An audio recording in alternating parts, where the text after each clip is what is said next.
What do you do for fun? I'm part of a podcast with other host that makes fun of me nonstop. Most people, whenever Exactly. they get ready to do something, they have a morale boost. Hey guys, let's make this a good Not show. Mike. Maybe smack some asses, or whatever, and let's do this. And not Mike. Yeah, I have total. Mike's like, yeah, I got to do this podcast with you, fuckface, and Yeah, that's it was a rough day. Work was stupid. Everything else was stupid. So I'm just gonna bring it here, boys. No offense to anyone. It's just, I'm taking. I'm treating everyone it the wasn't same directed today. to me. I'm fine. I'm just treating everyone the same today. Everyone's getting the same blase attitude from me. I I don't it. think blase was the right word to use there, but I'm I going like with it. it. I'm going with it. I honestly could say I enjoy it. I like it. It's how I Yes. choose to live my life on an everyday basis. This is how I'm here today. Get caught up I'll on be the board. entertaining. I'll be entertaining today. All right. We are all set and ready to go. Good morning, everybody. Yes, welcome back to the Yes. show. This is the Two Dum Yinzers episode 381. Back with me today are Mike with a terrible attitude, Derpy, who's done nothing wrong. Oh, that's debatable. Okay, that is debatable. All right, I'm sure I can find Derpy did something wrong today. I agree. I will make it up and make it sound like it. I will gaslight him until he apologizes for something he didn't do. That doesn't paint me in a good light. So no, If anyone I won't has do to apologize, it's you, Mike. Why? Yeah. Why? You called me baldy. But he has the rights. He beat you in the picks last week. Well, he took it seriously. I just took it as preseason. I was just throwing out guesses. But that in preseason, that's as good as the next guy. There's no true way of predicting these preseason games because nobody plays. Oh, he's asking who's starting, who's their fifth string tight end, who's their swing man. He's in his defense, we didn't know any of the answers. Yeah, because we didn't have anything to give. I guarantee he had like DraftKings up and whatever. He's scrolling through the betting. Let's go. Yeah. I'm taking them. Yeah, I'm on to you, Derpy. It means anything. We didn't have any answers. Anything he asked about anything, I had no answer. I had no answer. I don't know who the third string quarterback for this team. Who knows? I was just out here winging it, and Derpy's just like, I'm not. He doubled down and took it seriously. One set of numbers that I found pretty amazing. We're going to talk a little bit about Justin Fields for just a moment. Mid. Great. Right. Let me tell you about one guy says mid, one guy says great, and I'm going to tell you how it broke down. In his past preseason game, he went 3 for 14 for 129 yards. They were. Let me explain. Oh, they were great passes. 3 receptions. One had the air distance of a -3 yards, but the receiver gained 11. Okay. The next pass 2 of 3, had the air reception of -2 yards. Another throw behind the line, and the receiver turned that into a 62-yard touchdown. And finally, the third pass, 3 of 3, was also -2 yards. Every pass he threw was behind the line of scrimmage, and that turned into a 56 yards. So 129 yards on 3 balls. How did Claypool do? I don't even think he played. I think he's hurt. But all 3 passes he had, none of them went past the line of scrimmage. But if none of those 3 passes were completed, he doesn't get the long touchdown. They don't get those yards. So he was a key cog of those plays. He made the correct read, identified the right guy. He executed the play he was went asked. 3 for 14 and 3 passes behind the line of scrimmage, and the receivers made it happen. He literally did nothing. And that's not his fault. It is his fault. One of their receivers over DJ. When he was 3 for 3, and they took it to the house. It's not his fault. -3, -2, -2. Did he complete the pass? So a total of -7 error yards is what he threw for.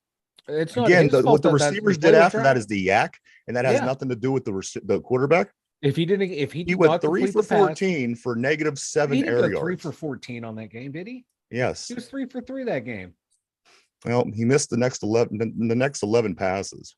Hold on. In this preseason game, Can I have the Bears Justin receiver over Fields was DJ? 3 for 3, 129 yards and 2 touchdowns. I don't know where you're getting 3 for 14 from. He was 3 for 3. I will look back into where I got it, and I'll get back to you shortly after the show. Because I'm looking at ESPN right now. He was 100%. I listen. I believe you, and I don't care. What I'm saying is, everybody had Kenny Pickett was the worst quarterback in the world because all he was throwing was these flat passes. And all they have Justin Fields doing is throwing these flat passes. And this guy is great. This kid's going to be great. I haven't seen anybody. I haven't seen Justin Fields really do anything where I would rather have him on my quarterback than most people, to be honest with you. Give me Justin Fields, man. He's rounding. And I will beat your team. If you take Justin Fields and I was against your team, I would beat your team. I promise. Just like everybody else does in the I just find it funny that Derpy hates a former Ohio State player. Do you like anyone who went to your college, Derpy? Because you hate every former Ohio State player. Receivers that we didn't draft. We kept with DJ. So Justin Fields, 3 for 3. You know, if he doesn't complete those passes, they don't go nowhere. Mike, anybody could complete those passes. They were behind the line. But anybody did not. Justin Fields completed those passes. That's right. Justin Fields is the only guy that can't throw past the line of scrimmage. You're right. Hey, it works, man. He executed the game plan that was given to him. Did they win? Executed the play. Oh, I don't know. No, they didn't win. They lost. It's preseason game. Anyway, Mike, they lost all last season. You can't justify it by saying it's preseason because they don't win. He had 2 drives, 2 touchdowns. What more do you want the guy to do?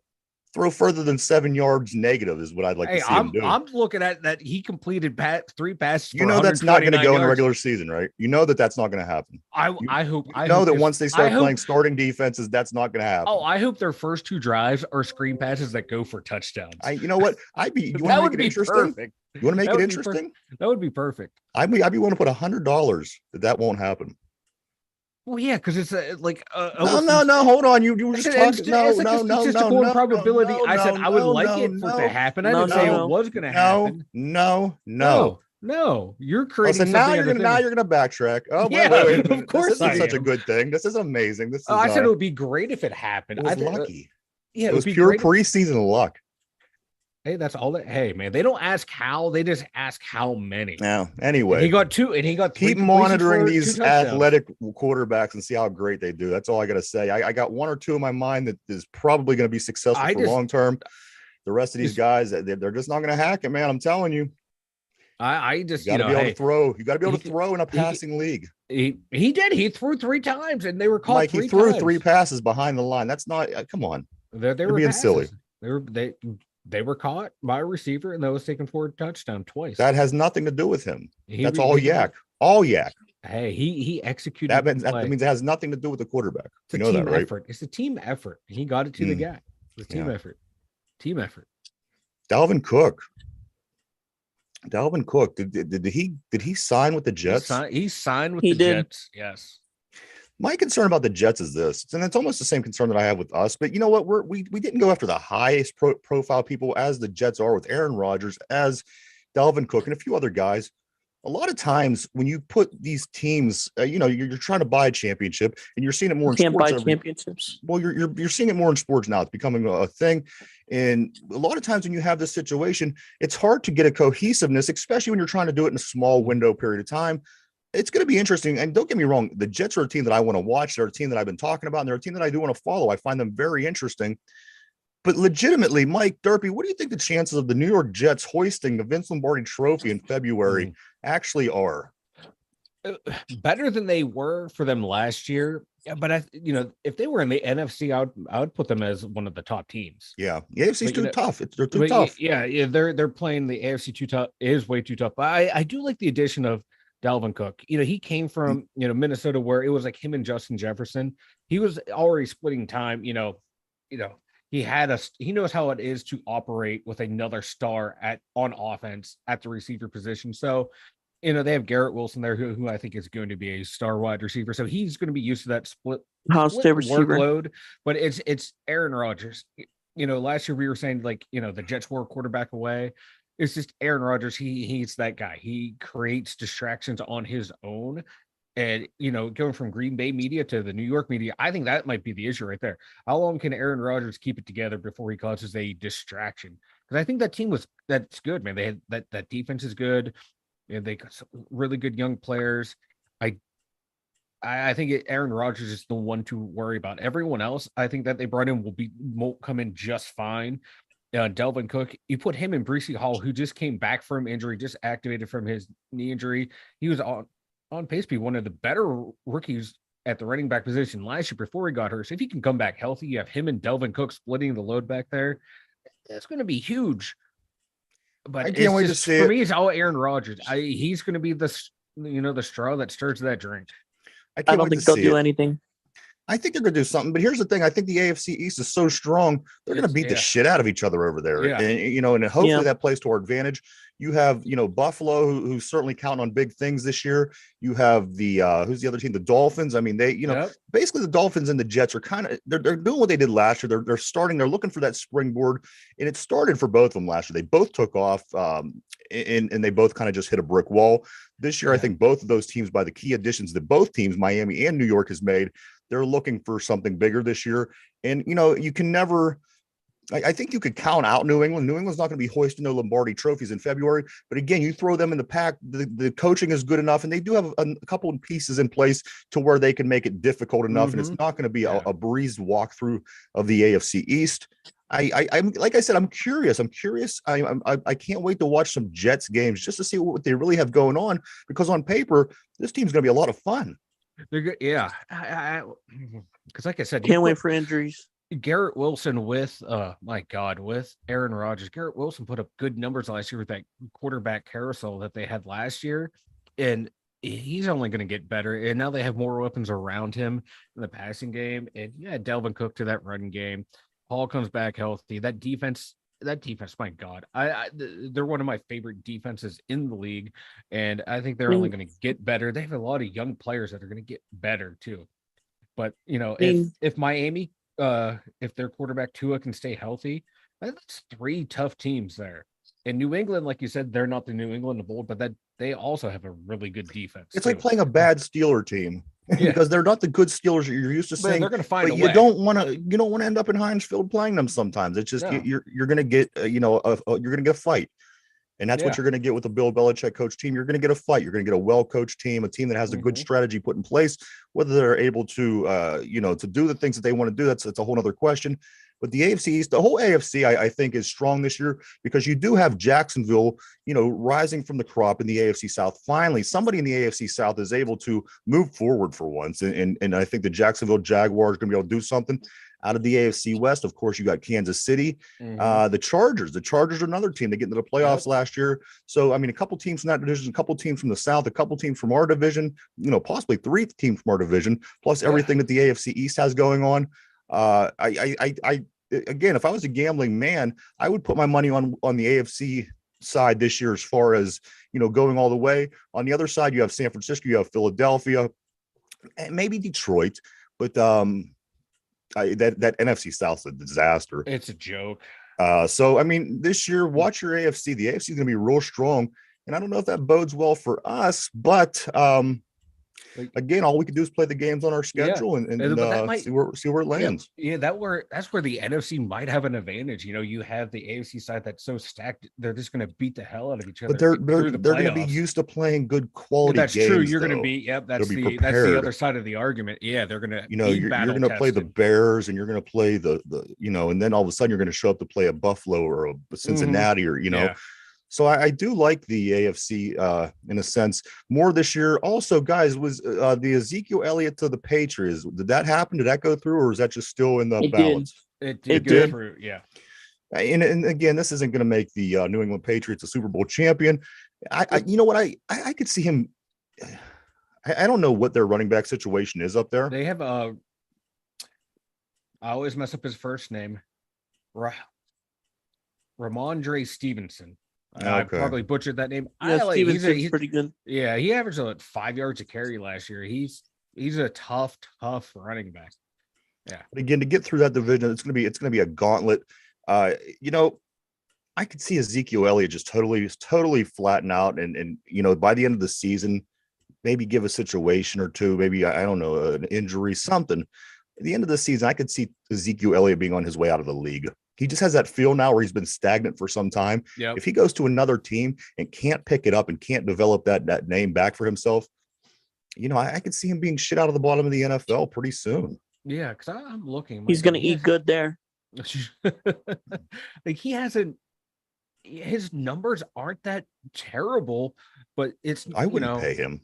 He averaged 3.8 yards last year, but he had 12 touchdowns. Yeah. So it's like he's putting up production touchdown wise, but yardage wise, no. So if you use him, did they use him on a Jerome Bettis plan? That's what I was about to say. Yeah, use him as that bust type. Hey, we're gonna just put you in at short yardage situations and to close out a game. We're gonna make you, the modern day bust. Just embrace that role. Jerome had 2 carries and 7 touchdowns somehow. 3 carries, 2 yards, and 3 touchdowns. So make him that guy, and that would be actually smart for them. Just use him in key, in short yardage situations. Don't make him a workhorse. He's not a workhorse anymore.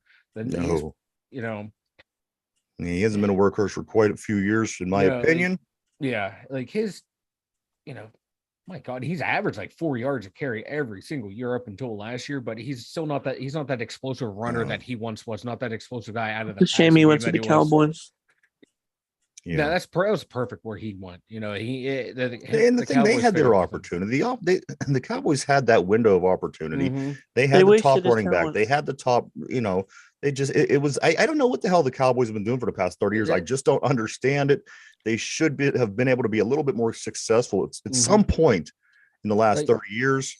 Like Romo, for what he was, where they got he was a free agent, right, or a late round pick.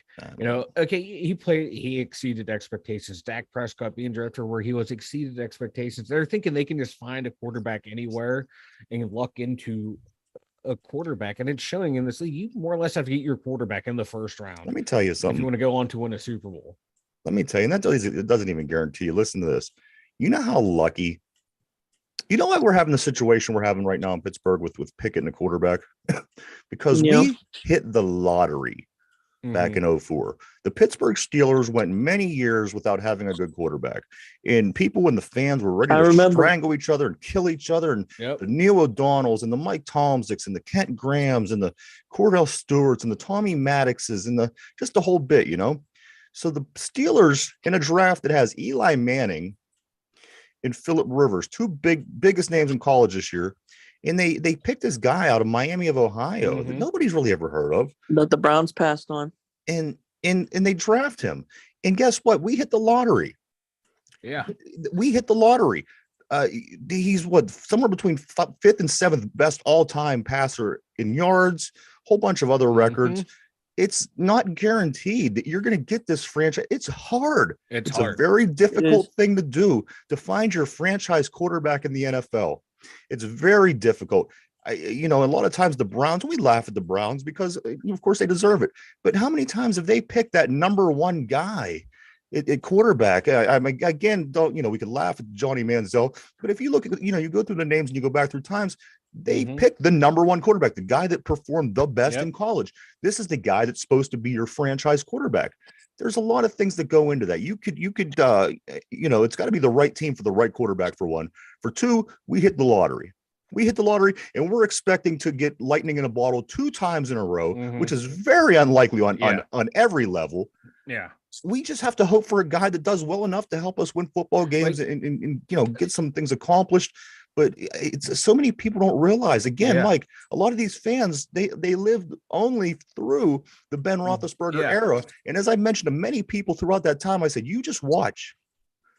There's going to be time after Ben. And it's going to be a shock to you, because we know what it was like to go from Bradshaw to Big Ben. And it was stressful. It was stressful.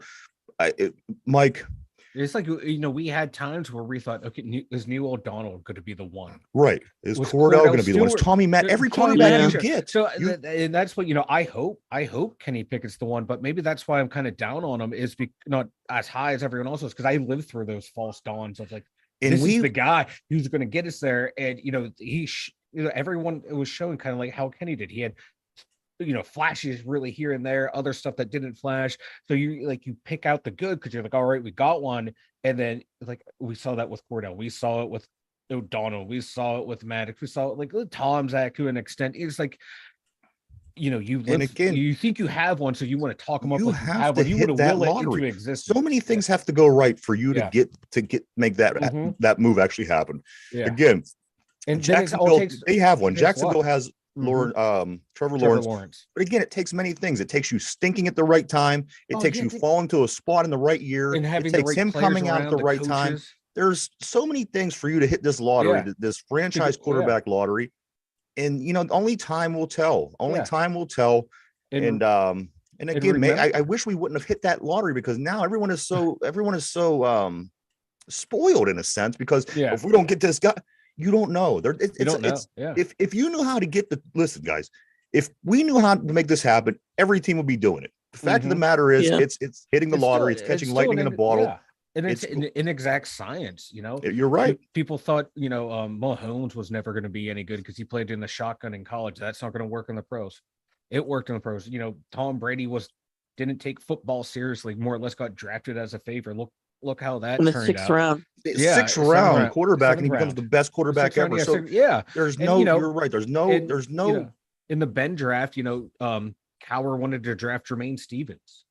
Yep. But Ben fell there, and him and Colbert hashed it out to where okay, this is the guy we're taking. And on the other hand, you have in 2004, at this point, Peyton Manning is starting to tear up things with putting his numbers and starting to make this team better. And everybody's sitting there thinking, my God, why didn't we take Eli? Why wouldn't we take a Manning? This is crazy. Who is this Ben guy? It just has to happen. Looking at it now, it turned out pretty well for us. Yeah, and right. Ben at the time though too, there was a lot of people saying he had the greatest upside out of those two. Those two were going to get your immediate jump out of them, but Ben in the long haul, one guy's out of the Ole Miss, one guy's out of the MAC. You get the guy out of the MAC. I was talking myself into Phillip Rivers, and then we got Ben, and I had to talk myself into him. And for the longest time, I didn't want to believe in Ben. Then you watched him all throughout camp, watched him all in that preseason. Okay, this guy might have something, and then he just that rocket, of a season. Oh, come on. Post rehab, Kerry Collins was not good. Kerry Collins, when he was liquored up, I think he was a better quarterback than he was sober. Kerry Collins was a dick. I used to work with this lady. But he could play. Lady that went to school with him at Penn State, and she said he was the biggest asshole on the campus. I think it's because she said on a campus that had a lot of assholes. She said he was like the king asshole. Yeah. And it was the alcohol. But I think the alcohol made him a better player. And I'm not saying that facetiously. After he came back from rehab, he wasn't the same player. A couple things regarding the Steelers. Some moves over the past couple of days. They signed cornerback Lavert Hill. They waived cornerbacks Duke Dawson and Isaiah Dunn, who were both injured. They are hosting veteran slot cornerback Corn Elder. I want a guy named Corn on my team. I hate to break it to you, but Corn will not be joining the Steelers. We've signed Neville Clark. And that's what I was going to say next. Signing Neville Clark out of Michigan University, and he was an XFL standout. That was Hill. Hill was the one from Michigan. You sure Neville Clark wasn't out of Michigan? Nope. Lavert Hill went from Michigan, and he was from the St. Louis Battlehawks. Oh, okay. And Clark was the one from. Oh, anyway, New Orleans it doesn't really Breakers. matter because I really don't think either any of these guys are I don't think either of them are going to be on the team. So you'll see about the last two preseason games. That might be. So I'm just going to throw a bunch of names that you do what you will. They're not going to be on the team in 3 weeks. Also, Spencer Anderson's playing every position on the line. These coaches are very happy with the 7th round pick out of Maryland, guys. Spencer Anderson is making coaches happy at every position: center, tackle, guard. What do you think about Spencer Anderson? Positional flexibility is huge. Usually, you can play left. You can have someone who plays both tackles, both guards. This guy. I don't know if you read the article, but it was coach was like, hey, you're working on the left, focus on the right on the inside. Guy was getting ready to play left tackle all game long, and they throw him in at right tackle, then they throw him in at guard. So that's a huge swing to, and the players are saying that's incredible that he's able to do that, because you have to know every single blocking assignment for everyone across the line, then not just your own. And then they found out just messing around snapping. They realized, oh, you can snap, you can play center. He's like, yeah. This guy might be a better center than Kendrick Green is right now. So I thought, Spencer Anderson, 7th round pick. Okay, this is like our typical project guy in the 7th round. They said a stool out in the middle of the field. They put the ball on it and it plays center for the quarterback. That might be better.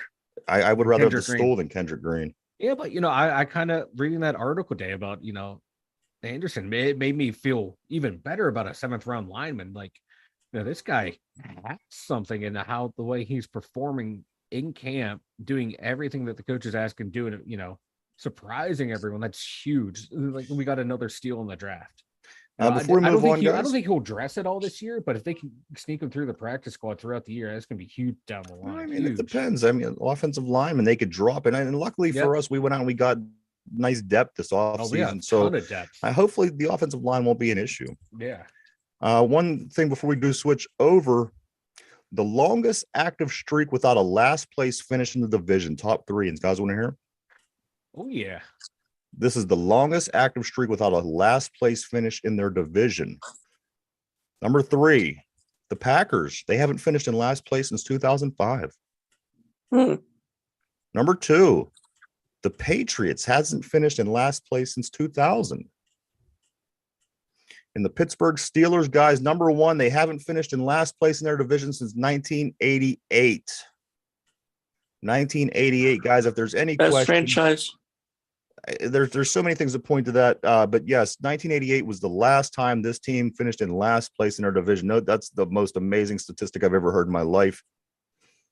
But we must move on, fellas. Pitt, real quick. MJ Devonshire is placed on the Chuck Bednarik?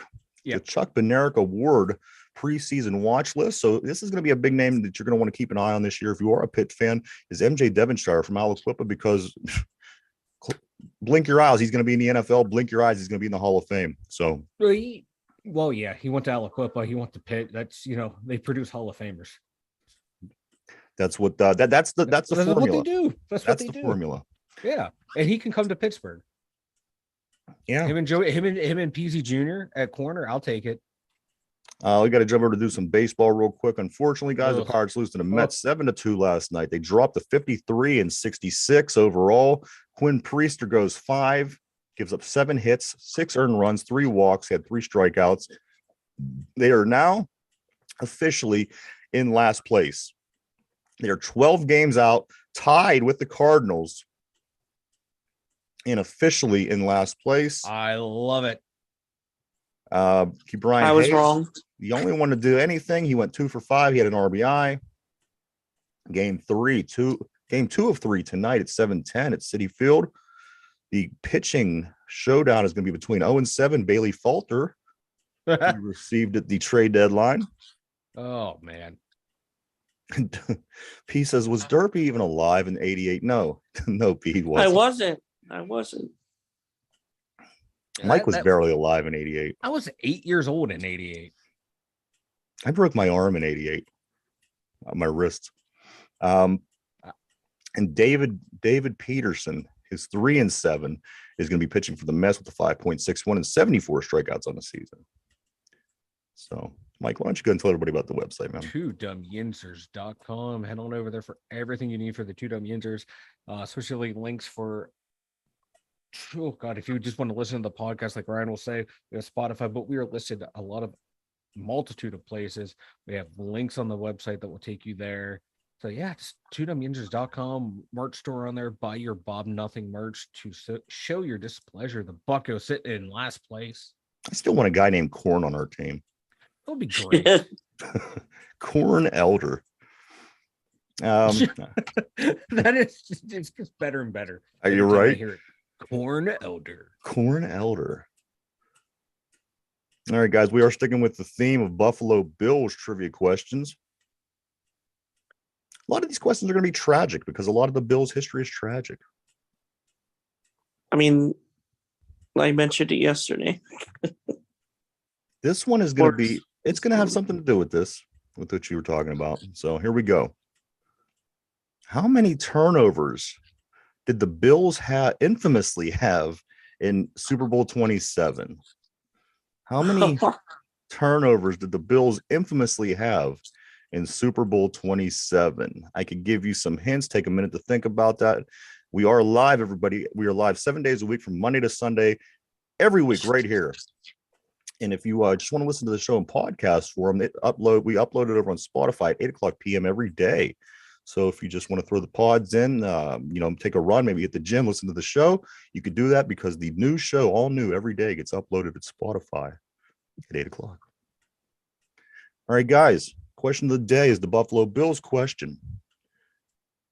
How many turnovers did the Buffalo Bills infamously have in Super Bowl 27? P on the board says 5. Well, that's a good guess. You want to take a stab at it, guys, or do you want me to give you? What Super Bowl was that? What team did they play? 27. That would have been 3. I think it was I don't know. It was either the Giants, the Redskins, or the Cowboys. One of those 3. Wow. You want me to give you numbers, and you could see if you could pick between the numbers, or do you want to just take a stab at it? I think we should just guess. Okay. 5's a really good one. P says 5. Damn. You know what? I'm going to agree with P. I'm going with 5. 5. Mike says 5 as well. Derpy, how many turnovers? I'm going to go 6. That's another good guess 6. too. All right. I'm going to lock you guys in. You guys are all locked in, everybody. How many turnovers did the Buffalo Bills infamously have in 27th Super Bowl? In the 27th Super Bowl. Mike? Super Bowl 27. Super Bowl 27. 20 Come on, Super bro. Bowl 7 Bowl Super 25. Smalls. Everybody says 5. Did you say 5 as well, Derpy? Derpy said 6. I said 6. Derpy said 6. Okay, my fault. Of course, the answer is 5 by P, 5 by Mike, 6 by Derpy. The answer to this question is 9. Ooh. Buffalo turned the ball over 9 times. Damn. I'm going to say it wasn't the Giants Super Bowl. It was a Cowboys Super Bowl. You're right. It was the first one, right? Damn. Yeah, that's not. Yeah. That's yes. rough. It's 27 would have been the first one. 28 would have been them. the second one. 29 would have been the 49ers Chargers. And 30, of course, was the Steelers Cowboys. So, yes, you're absolutely right. It was the first Cowboys Super Bowl. Now that I think back on it, 9. The options were this: 5, 7, 9, and 11. Do you think that would have helped you out any? 5, 7, 9, and 11. Nah, You would have went with the 5. I would have went with 5. So there you have it, everybody. Mike, you got anything before we get ready to take off? I do like P's comment. Everybody getting fired. Hell yeah, everyone's getting fired from that game. Everyone's getting fired on this show for Super 20 Bowl 7 Super. I don't know what that was. We're gonna have to institute some kind of drug testing before we come on air or something, or some kind of AI that just I think AI might do better than you did today. Come on, man, get your shit together.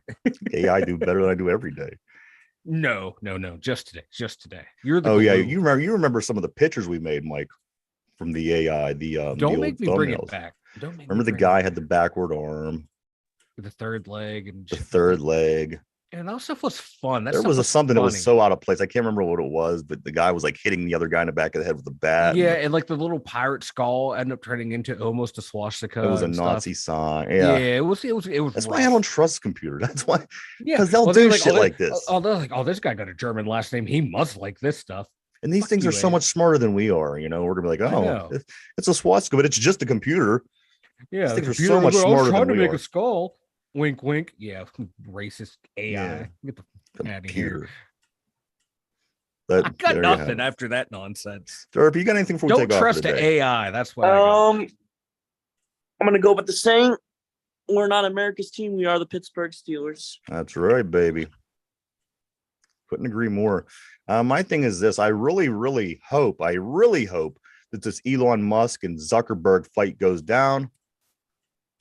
I will watch it. How much money do you think they'll make off of it if that happens? I don't know, but I think that something bad's gonna happen. Because Zuck, he's training.